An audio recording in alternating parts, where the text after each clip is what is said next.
Mission institute के online platform पर आप सबका स्वागत है।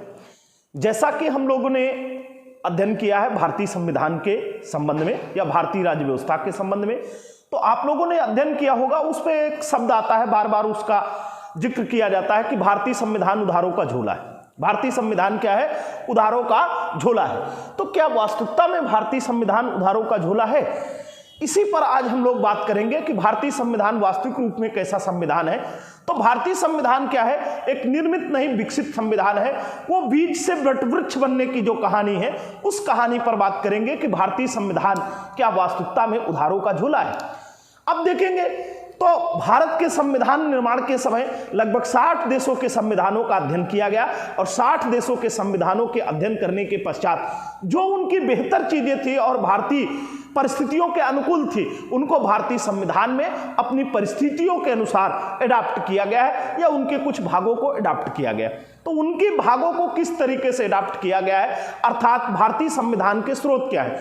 तो भारतीय संविधान का अगर देखें सबसे बड़ा स्रोत, भारतीय संविधान का सबसे बड़ा स्रोत, भारतीय संविधान के स्रोत, भारतीय संविधान के स्रोत,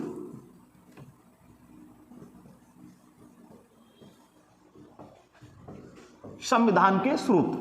तो इस पर अगर चर्चा करें भारतीय संविधान के स्रोत क्या है, तो भारतीय संविधान के स्रोतों पर देखें तो भारतीय संविधान का सबसे बड़ा स्रोत 1935 का भारत शासन अधिनियम, 1935 का भारत शासन अधिनियम। 1935 के भारत शासन अधिनियम पर अगर चर्चा करें तो भारतीय संविधान के वर्तमान समय के लगभग 200 अनुच्छेद, लगभग 200 अनुच्छेद, 200 आर्टिकल, या फिर कह सकते हैं कि 70% भाग, 70% भाग भारतीय संविधान का 1935 के भारत शासन अधिनियम से ग्रहण किया गया है। अर्थात सबसे बड़ा ऋणी भारत का संविधान 1935 के भारत शासन अधिनियम का है, जिससे लगभग 200 आर्टिकल, 200 अनुच्छेद, या क्या कह सकते हैं, इन्हें या तो हूबहू या इनकी भाषा में परिवर्तन करके अडॉप्ट किया गया, और या फिर कह सकते हैं 70% भाग 1935 के भारत शासन अधिनियम का ऋणी। इसके बाद बात करें कि हम दूसरे देशों से किन किन चीजों को हमारे भारतीय संविधान में ग्रहण किया गया है, तो भारत का संविधान ब्रिटेन के संविधान से काफी कुछ प्रेरित है। और उस पर अगर हम लोग देखें तो पहले पर हम ये कह सकते हैं कि ब्रिटेन से क्या ग्रहण किया गया, या यूके से क्या ग्रहण किया गया, या इंग्लैंड से क्या ग्रहण किया गया। तो ब्रिटेन से अगर ग्रहण करने वाली चीजों में देखें तो ब्रिटेन से क्या क्या ग्रहण किया गया, तो पहली बात यह कर सकते हैं संसदीय शासन प्रणाली, संसदीय शासन प्रणाली। संसदीय शासन प्रणाली पे देखेंगे ब्रिटेन में जैसे संसदीय शासन प्रणाली अगर बात करें तो ब्रिटेन में क्या है, ब्रिटेन में संसदात्मक शासन व्यवस्था है। इसी को दूसरे शब्दों में कह सकते हैं संसदात्मक शासन व्यवस्था, संसदात्मक शासन व्यवस्था। इस संसदात्मक शासन व्यवस्था पर अगर बात करें कि संसदात्मक शासन व्यवस्था क्या है, तो संसदात्मक शासन व्यवस्था पर देखें तो ब्रिटेन की संसद के 2 सदन है, ब्रिटेन की संसद के 2 सदन है, लोअर हाउस और अपर हाउस। उसी तरीके से भारत में भी निम्न सदन और उच्च सदन, अर्थात लोकसभा को हम निम्न सदन के नाम से जानते हैं और राज्यसभा को उच्च सदन के नाम से। तो उसकी संसद की तरह, और क्या है, जिस प्रकार से ब्रिटेन में संसद ही सर्वोच्च है, वो उस तरीके से भारत में तो सर्वोच्चता संसद को नहीं दी गई, लेकिन जैसे देश की वास्तविक शक्ति ब्रिटेन की संसद के पास है, वैसे भारत की वास्तविक शक्ति भारतीय संसद और प्रधानमंत्री के पास होती है। जैसे ब्रिटेन का सम्राट औपचारिक प्रधान होता है, वैसे ही हमारे देश का राष्ट्रपति औपचारिक प्रधान होता है। तो ब्रिटेन में राष्ट्रपति की, ब्रिटेन के सम्राट की स्थिति भारत के राष्ट्रपति की इक्वल मानी जाती है, लेकिन एक मामले में, अर्थात देखा जाए सर्वोच्चता के मामले में तो इक्वल पद है, लेकिन अगर यह बात की जाए कि उसका निर्वाचन वहां पर राजतंत्र है, और राजतंत्र का मतलब वहां पर देखा होगा अभी हाल ही में ब्रिटेन की महारानी की देहावसान के पश्चात वहां पर राजा बना दिया गया। लेकिन यहां पर अगर ऐसा होता कि राष्ट्रपति की किसी कारण से डेथ हो जाती, तो वहां पर क्या होता है कि नए राष्ट्रपति का निर्वाचन होता है, या प्रत्येक राष्ट्रपति का कार्यकाल 5 वर्ष होता है। तो उसी तरीके से जैसे अमेरिका के राष्ट्रपति का निर्वाचन होता है, वैसे भारतीय राष्ट्रपति का निर्वाचन होता है, क्योंकि भारत जो है गणराज्य है, और गणराज्य में ऐसा होता है वहां का राष्ट्राध्यक्ष निर्वाचित किया जाता है, मनोनीत नहीं किया जाता। फिर वहां पर देखेंगे संसदात्मक शासन प्रणाली के अलावा क्या है, तो इकहरी नागरिकता, इकहरी नागरिकता इकहरी नागरिकता या एकल नागरिकता का जो प्रावधान किया गया है, एकल नागरिकता या इकहरी नागरिकता का प्रावधान ब्रिटेन के संविधान से ग्रहण किया गया है। किससे ग्रहण किया गया है? ब्रिटेन के संविधान से ग्रहण किया गया है। इसके बाद अगर बात करें हम लोग कि ब्रिटेन से अन्य क्या चीजें ली गई हैं, तो एकल नागरिकता, संसदीय शासन प्रणाली, संसद और विधानमंडल की प्रक्रिया। तो संसद और विधानमंडल की प्रक्रिया पर यह बात कर सकते हैं कि ये चीजें कहां से ग्रहण की गई? संसदीय शासन प्रणाली, राष्ट्रपति का पद और क्या कहते हैं, इकहरी नागरिकता के संबंध में प्रावधान ब्रिटेन से ग्रहण किया गया। इसके बाद अगर हम लोग बात करें दूसरे और देश से, तो यूएसए का नाम ले लेते हैं। यूएसए से क्या क्या ग्रहण किया गया? तो यूएसए से अगर देखें तो यूएसए से विभिन्न प्रकार के प्रावधान यूएसए के संविधान से ग्रहण किए गए। जैसे हम लोग बात कर सकते हैं संविधान की सर्वोच्चता, क्या किया जा सकता है? यूएसए से, अमेरिका से, संयुक्त राज्य अमेरिका से क्या ग्रहण किया गया? तो एक संविधान की सर्वोच्चता, आपके यहां आज भी यही चर्चा आप चल रही, संविधान की सर्वोच्चता। संविधान की सर्वोच्चता जो प्रावधान किया गया है, वो सर्वोच्चता का प्रावधान जैसे अमेरिका में है वैसे भारत में। दूसरी अगर हम बात करें तो सुप्रीम कोर्ट का प्रावधान, सुप्रीम कोर्ट का प्रावधान कहां से किया गया है? ब्रिटेन से किया गया है। तीसरी अगर बात करें न्यायिक पुनरावलोकन की प्रक्रिया, न्यायिक पुनरावलोकन की प्रक्रिया, न्यायिक पुनरावलोकन की प्रक्रिया, पुनरावलोकन की प्रक्रिया, न्यायिक पुनरावलोकन की प्रक्रिया यूएसए के संविधान से ली गई है। और क्या किया गया है? फंडामेंटल राइट या मूल अधिकारों का प्रावधान अमेरिका के संविधान से किया गया है। और देखें तो राष्ट्रीय आपात के साथ साथ एक आपात है वित्तीय आपात या फाइनेंशियल क्राइसिस। वित्तीय आपात का जो प्रावधान किया गया है वो ब्रिटेन के अमेरिका के संविधान से ग्रहण किया गया। तो अमेरिका के संविधान से संविधान की सर्वोच्चता, सुप्रीम कोर्ट का प्रावधान, न्यायिक पुनरावलोकन और मूल अधिकारों का प्रावधान, वित्तीय आपात का उपबंध, ये कहां से किए गए हैं? यूएसए के संविधान से प्रावधानित किए गए। अगर हम लोग बात करें आयरलैंड के संविधान से क्या ग्रहण किया गया, तो आयरलैंड के संविधान से अगर देखें तो आयरलैंड के संविधान से क्या प्रावधान किए गए। एक और बात इस पर जोड़ लेते हैं, राष्ट्रपति पर महाभियोग की प्रक्रिया, राष्ट्रपति पर महाभियोग की प्रक्रिया कहां से ग्रहण की गई? तो यूएसए के संविधान से। महाभियोग की प्रक्रिया का प्रावधान कहां से ग्रहण किया गया? तो अमेरिकी संविधान से या यूएसए के संविधान से ग्रहण किया गया। आयरलैंड से बात करें तो आयरलैंड से राज्य के नीति निर्देशक तत्व, राज्य के नीति निर्देशक तत्व, किसकी बात की गई? नीति निर्देशक तत्वों का प्रावधान कहां से किया गया है? तो राज्य के नीति निर्देशक तत्वों का प्रावधान आयरलैंड के संविधान से ग्रहण किया गया। आयरलैंड के संविधान से और क्या बात प्रावधान किए गए? तो वहां से देखेंगे राज्यसभा में राष्ट्रपति द्वारा 12 सदस्यों का मनोनयन किया जाता। कितने? 12 सदस्यों को मनोनीत किए जाने की प्रक्रिया, 12 सदस्यों को मनोनीत किए जाने का प्रावधान। अब ये मनोनीत किए जाने का प्रावधान 12 सदस्यों को कहां से किया जाता है?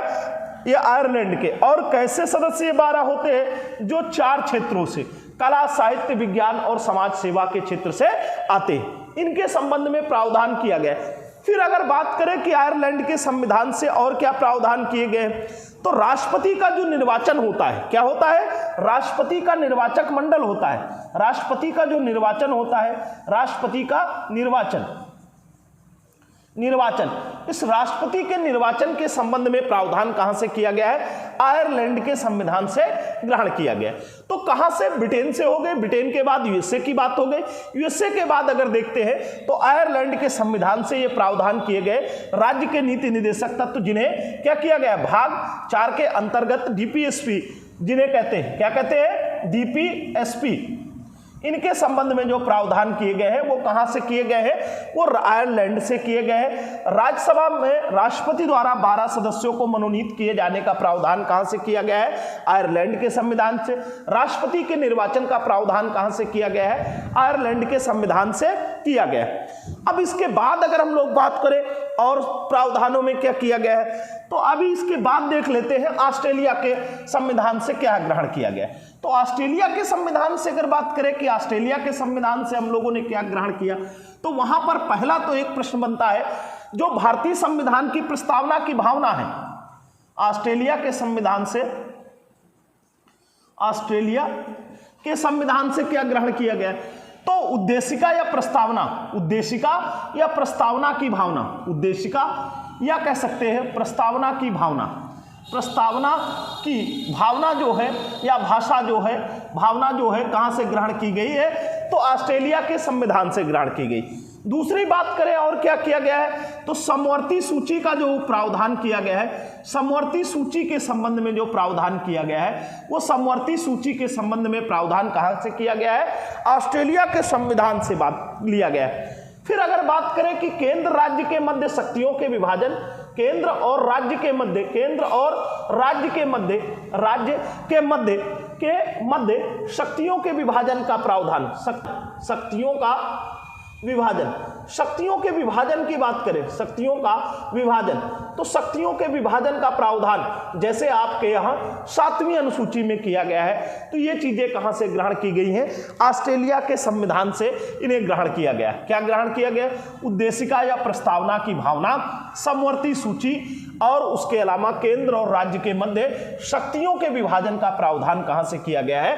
तो ऑस्ट्रेलिया के संविधान से किया गया है। फिर अगर और बात करें कहां से क्या लिया गया है, तो एक आप देखते हैं कनाडा का संविधान। कहां का? कनाडा के संविधान से। तो कनाडा के संविधान से क्या प्रावधान किया गया है?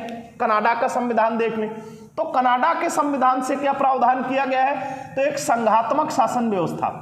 भारत कैसा है? संघात्मक शासन व्यवस्था, संघात्मक स्वरूप का प्रावधान कहां से ग्रहण किया गया है? तो आप देखेंगे कनाडा के संविधान से। दूसरा, अवशिष्ट विधायी शक्तियां, अवशिष्ट विधायी शक्तियां, अवशिष्ट विधायी शक्तियां, अवशिष्ट विधायी शक्तियां, अवशिष्ट विधायी शक्तियों के संबंध में अगर चर्चा करें, परिचर्चा करें, बात करें, तो ये क्या होती? तो इनका प्रावधान देखेंगे भारतीय संविधान के आर्टिकल 248 में, 2 दूना 4 दूना 8, ऐसे ध्यान रख सकते हैं, 2 दूना 4 दूना 8।